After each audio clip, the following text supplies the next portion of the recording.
If you've never got hands on with the Christopher Ward watch, I genuinely would highly recommend it. I think they're incredible for what they do, but any black ceramic dive watch is always going to be associated with a certain Rolex watch. But I think the design and the differences mean that I don't think it's a homage, I don't think it's a copy. Now, when I think of Christopher Ward, I think of a certain phrase in the watch industry, but I just refuse to say it because it makes me cringe.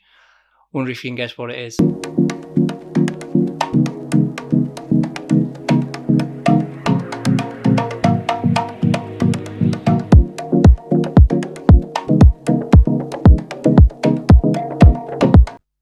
That's right, it's this phrase. I just refuse to say it simply because I find it really naff. But genuinely, you're getting great value for this watch. I cannot believe the price or the quality to get involved with. Now, in a less egotistical, brand-driven world, if badges weren't a thing, if there wasn't a crown on a certain watch or an Omega sign or anything else or a Breitling wings, Christopher Ward would definitely hold their own in terms of build quality and looks. There is no denying about that. Brand recognition and heritage play a big part in buying watches, but for me, they really do hold their own in terms of quality. The first place I'm going to start is the lacquered dial and the markers. Oh la la. These are genuinely eye-catching parts of the watch, and I think they're a star attraction of the watch as well. The markers, they just seem to reflect the light, catch the light. Dare I say, almost like diamonds, the way they just twinkle in the light. So that's a really nice, luxurious feel to this watch. Again, the lacquered dial, it feels rich, it feels deep.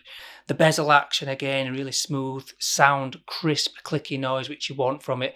Not much playing it at all. So again, overall, the aesthetics, when you're looking at the watch on your wrist, are absolutely top notch. Now, one of the things that new unestablished watch brands like Christopher Ward, like maybe Bremont, other brands that have only been around for a short period of time in consideration to some of the more established brands, is that they need to do something a little bit different to stand out. Nothing so different that they end up being garish, and nothing so similar that they're actually just copying.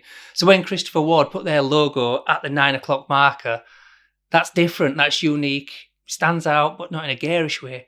It absolutely hit the fan with how much dislike it came from watch fans. And for me, it's not actually that bad a thing. It doesn't throw the balance out so much that it's off-putting to me. Yeah, historically speaking, we like symmetric dials, I get that.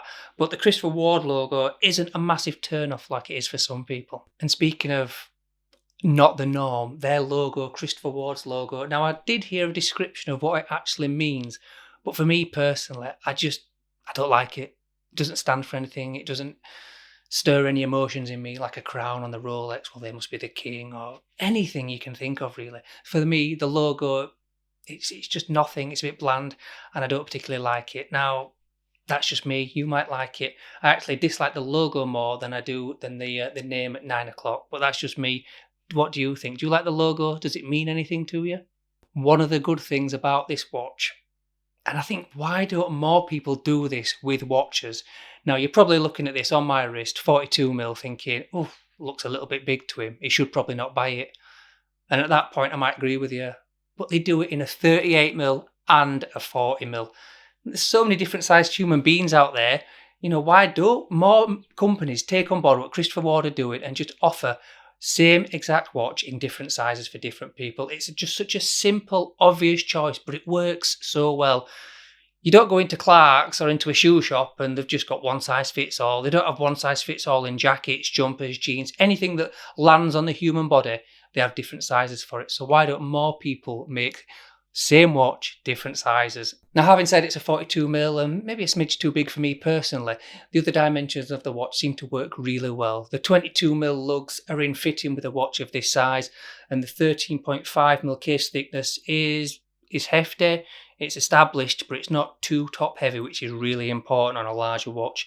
It's got 49mm lug to lug, which is more than acceptable. Anything under 50 is good, but it is a victim of the dreaded bracelet overhang, which pushes it out to 53mm.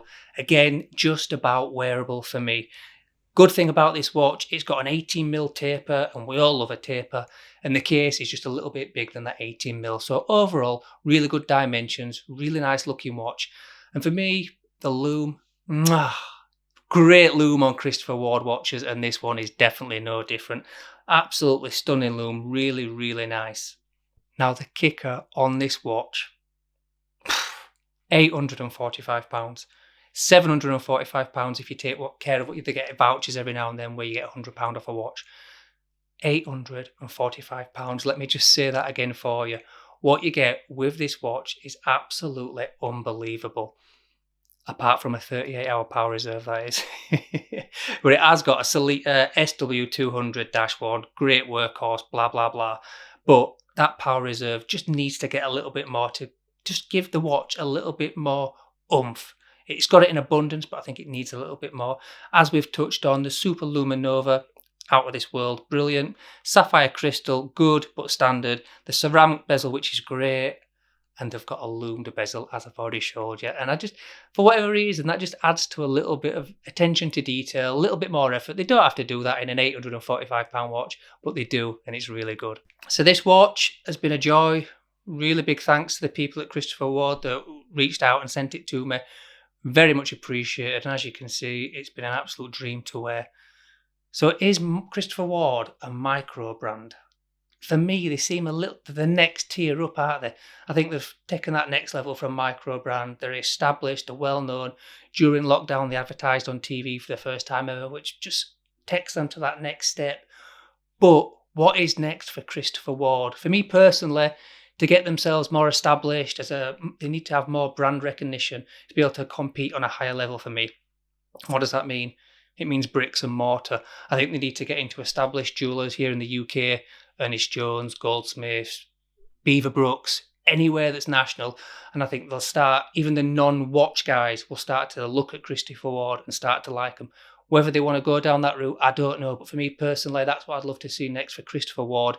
See them in bricks and mortar, see them, feel them, touch them. Because I don't know about you, but when you're on Instagram or any other place talking about watches, one of the things that crops up is, I do like the look of Christopher Ward, but I've never touched one, I've never got hands on, and I don't want to buy one without trying one on, and that's completely understandable. So for me, that's where I'd like to see Christopher Ward go next. Not that they will take a jot of difference or notice of me, but it's been a great experience. I've really enjoyed this watch.